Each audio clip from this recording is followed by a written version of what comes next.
back with another topic. This is the one that we are continuing from the last, essentials of promissory note.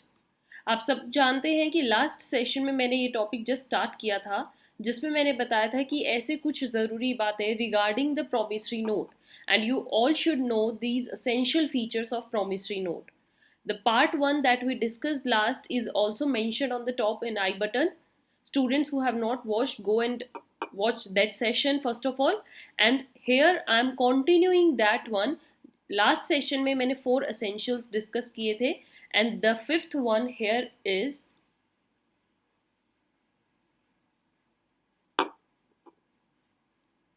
certain parties. Dear students, आप सब जानते हैं कि जो promissory note है that is made between the maker and pay. The person maker जो होता है, जिसको पैसा पे करना है, जिसको दूसरे पर्सन को पैसा देना है, एंड पे जो पैसा रिसीव करेगा. So these two parties should be certain. Certain means both should know which are the party, the name of the party to whom they have to pay the money. That is means there should be certainty, there should be surety on both the mind of the person. तो ये point हमें क्या कह रहा है, जो parties to the instrument है ना, they must be designated with reasonable certainty. मतलब उनको हम एक रीजनेबल सर्टेनिटी के साथ पॉइंट आउट कर सकें, बता सकें, एक्नॉलेज कर सके एक पर्सन दूसरे पर्सन को कि yes, he is the person to whom I have to pay the money. And there are two parties to a promissory note, both of which must be indicated with certainty on the face of the instrument. Means जो instrument वो बनाते हैं, the instrument that is made by the maker, on that the जो both the parties है, they should be clearly indicated. Their name should be mentioned, or if the name is not there, means there should be a clear identity about them. And it is also necessary कि जो sum होगा, the sum of money promised to be payable in a promissory note, वो भी mention होना चाहिए. That amount should also be certain and definite. And as I discussed in last session, that should be money and money only. तो I hope आपको ये certainty regarding parties जो है ये point clear हुआ हो.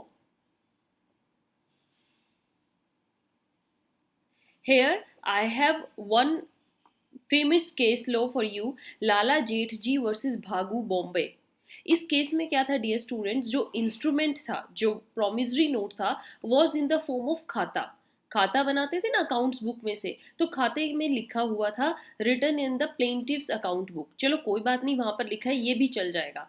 It contains an unconditional undertaking to pay without there being mention of any person. पहले तो बात वहां पे एक अनकंडीशनल अंडरटेकिंग है, दैट्स ओके. पे दिखा रखा है भाई हमें इतना अमाउंट पे करना है, ये भी ओके है. बट जो पर्सन का नाम मेंशन करना है, खाता में आपने यही नहीं लिखा कि पैसा किसको देना है. You just write that yes I O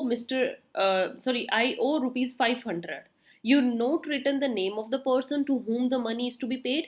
So that's why dear students, जहाँ पर there is not anything mentioned about any person to whom the payment was to be made, payment किसको देनी है उसी का ही नाम पता मालूम नहीं है, then it was held that it was not a valid promissory note. वो एक promissory note नहीं है, because this point clearly states that the party's name should be certain, their identity should be certain.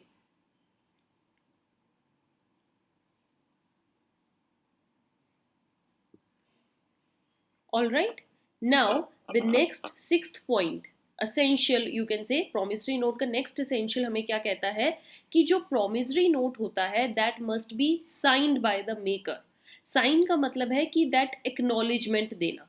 तो अगर acknowledgement means yes, जो maker है उसको एक क्लियरली पता है कि मैंने इस पर्टिकुलर पर्सन से उधार में चीज़ लिए हैं, उधार में पैसे लिए, whatever, and I owe him, मुझे इसको लेटर ऑन कोई फिक्स डेट है या कोई टाइम पीरियड है या ऑन डिमांड है, इसको पे करना ही करना है. तो जब पे है मीन्स जिसको पैसा मिलना है, वो जब मेकर से प्रूफ के फॉर्म में प्रॉमिसरी नोट मांगता है, तो प्रॉमिसरी नोट में अगर मेकर अपने साइन ही नहीं करेगा डियर स्टूडेंट्स, तो वो प्रॉमिसरी नोट इनवैलिड है. इनवैलिड क्यों है? क्योंकि मेकर के उसमें साइन नहीं है. ऐसे तो कोई भी किसी का बना के दे दे. तो signature is the only thing which makes maker liable and legally liable to pay the money. So maker को promissory note पे it's very compulsory must thing to put his signature on the promissory note to give a valid acknowledgement, and later on अगर कल वो पैसा नहीं देता है, pay can also make him liable, can sue him on the basis of this. अब suppose कीजिए sign नहीं होंगे, कोर्ट में केस जाएगा और वहां पर सिग्नेचर ही नहीं है उस पर्सन के मेंशन, वो कहेगा मेरे को क्या पता, मेरे नाम पर इन्होंने खुद ही लिख लिया है promissory note. So I hope you are clearly understanding this essential. Then dear students, the seventh point here is payable to order. Means payable on, देखिए बियरर भी होता है, ऑर्डर भी होता है. बियरर मीन्स जिस पर्सन के पास वो इंस्ट्रूमेंट है वो पेमेंट लेने का हकदार है. अब सपोज ए ने जो है क्रेडिट पे सेल करी थी बी को, और बी ने कहा है कि मैं 3 मंथ्स बाद आपकी पेमेंट करूंगा, और ये प्रॉमिसरी नोट बनाकर ए को दे दिया. ए इस इंस्ट्रूमेंट को बियर करता है, बियर मीन्स अपने पास रखता है. सो लेटर ऑन 3 महीने बाद जब बी पैसा लेने आएगा तो वो इस प्रॉमिसरी नोट के बेसिस पे इसको कैंसिल करेगा और पेमेंट ए को दे देगा. ऐसा ही होता है. Other thing of payment is on the order. Means अगर सपोज ए ने क्रेडिट सेल करी थी बी को, और बी 3 महीने बाद जब पैसा देने आ रहा है तो ए कह रहा है टू पे द सी, तुम जाकर सी को पैसा दो, जो तुम मुझे दे रहे हो जाकर ये सी को दो, बिकॉज नाउ सी को मैंने ये ट्रांसफर कर दिया है. So this is on the order of A. A ने ऑर्डर दिया बी को गो एंड पे टू सी. तो दिस इज द थिंग जो प्रॉमिसरी नोट में है कि या तो ये टू द बियरर होता है या on the order of the bearer. Right, dear students? So let's discuss any person who is having the negotiable instrument, he has the right to recover the money. Negotiable instruments का ही मतलब क्या है? There is a right to recover the money, means the person who is having that instrument on behalf of payment, उनको ये भी right होता है कि वो अपना पैसा ले सकते हैं.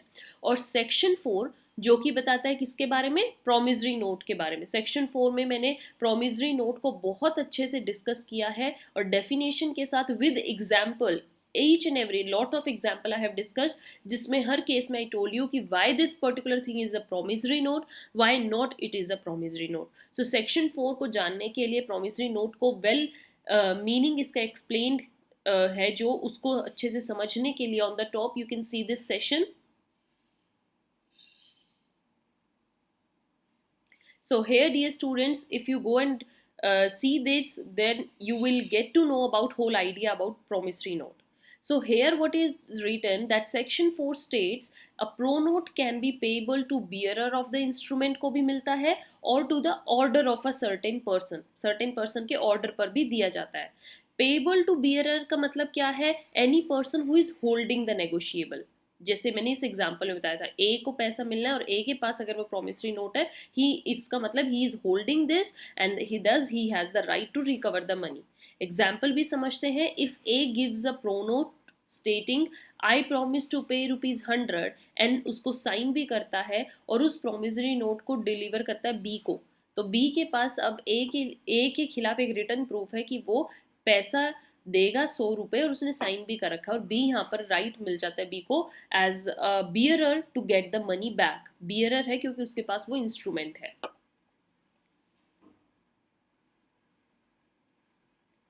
And the other thing here dear students is payable to order. Payable to order का मतलब क्या है, जो कि पॉइंट क्लियरली बता रहा है that when a person transfers a pro note to a person, जब एक पर्सन, जैसे ए था, ए को पैसा मिलना है बी से, तो ए अगर वही प्रो नोट सी को ट्रांसफर कर दे तब सी ले लेगा बी से. तो जब एक पर्सन ट्रांसफर करता है pro note stating the name of the other person and also to him order, नाम के साथ लिख भी देता है उस प्रॉमिसरी नोट में कि ऑर्डर के साथ, दैट इज बाय स्टेटिंग कि बी यहाँ पर प्रॉमिस कर रहा है आई प्रॉमिस टू पे ₹1000 टू ए, मैं ए को ₹1000 दूंगा और टू हिज ऑर्डर, या फिर अगर वो जिसको भी ऑर्डर देंगे, जिसको देने के लिए मैं उनको दूंगा, और डेट भी मेंशन कर दी है. सो इन द फर्स्ट स्टेज जहां तक ये बात है आई प्रॉमिस टू पे ₹1000 टू ए, ये क्या है? मनी रिकवरेबल बाय ए यहाँ तक पैसा निकलवाएगा. बट अगर उसने ये प्रॉमिसरी नोट सी को दे दिया, मतलब उसने आगे ऑर्डर दे दिया सी को, तो ही एंडोर्स बैक में एंडोर्स कर देगा और डिलीवर कर देगा. देन जो पर्सन ये है he gets the right to hold the instrument and gets the right to get the money. So in the example, अब एक और चीज एग्जाम्पल में लीजिए. अगर यही एग्जाम्पल देखें, यहाँ पर सपोज ए ने एंडोर्स कर दिया बी को पैसा, बी को, sorry, instrument. So if B steals the instrument, B को अगर लीगली ए से नहीं मिला और बी ने चोरी चुपके से ए के पास से, ए की फाइल्स में से उस प्रोमिसरी नोट को चुरा लिया, तो अब देखा जाए तो भैया बी के पास आ गए इंस्ट्रूमेंट और वो उस प्रोमिसरी नोट पे ए के साइन कर देता है. देखो ए ने भाई मेरे नाम पे ट्रांसफर कर दिया है, वो जाता है सी के पास, मेरे को दे पैसा, जो तुझे ए को देना है वो मुझे देना है. तो उसने सब, अब सी को तो लगेगा ना कि हाँ भैया बी के पास भी है नोट और ए के साइन भी दिख रहे हैं, I must have paid to this person B only. So C अगर गुड फेथ में एंड फॉर वैल्यू सी जो है उसको क्या कर लेता है, पैसा देगा, तो दैट मीन्स कि यहाँ पर सी की कोई गलती नहीं है, B is holder in due course. यहाँ पे थोड़ा नेम अलग अलग हो गया, आई थिंक ए की जगह सी आना है और सी की जगह बी, तो आप ये समझिएगा, otherwise this example I think clear to you.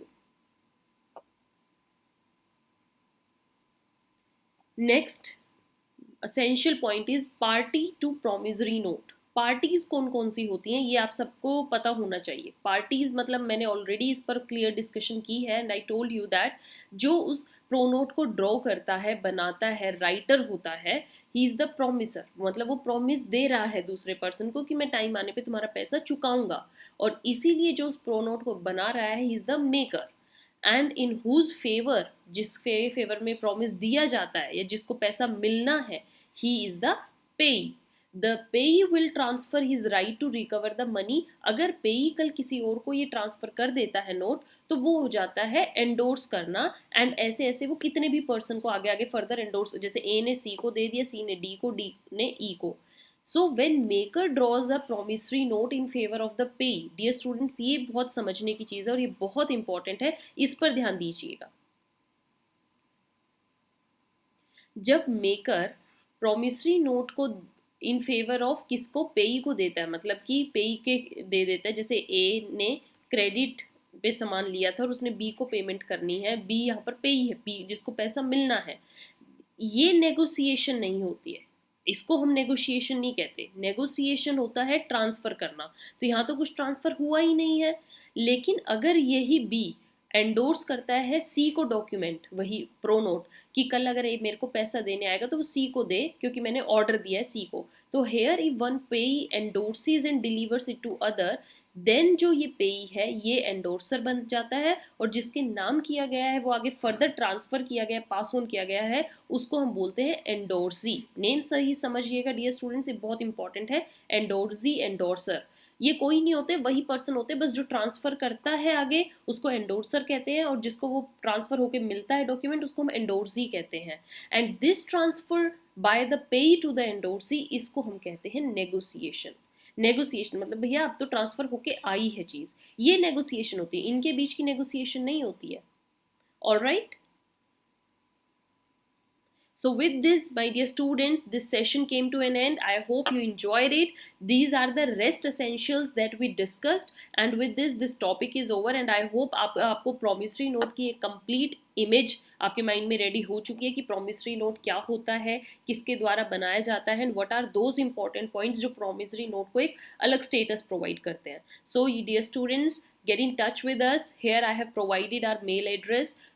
If you want to order notes, या फिर आपको किसी भी एक्ट का कोई सिलेबस चाहिए, क्वेश्चन आंसर्स चाहिए, इंपॉर्टेंट एमसीक्यूज चाहिए, you can mail us on this and get us to know about your order. You can follow us on Telegram, on Instagram further.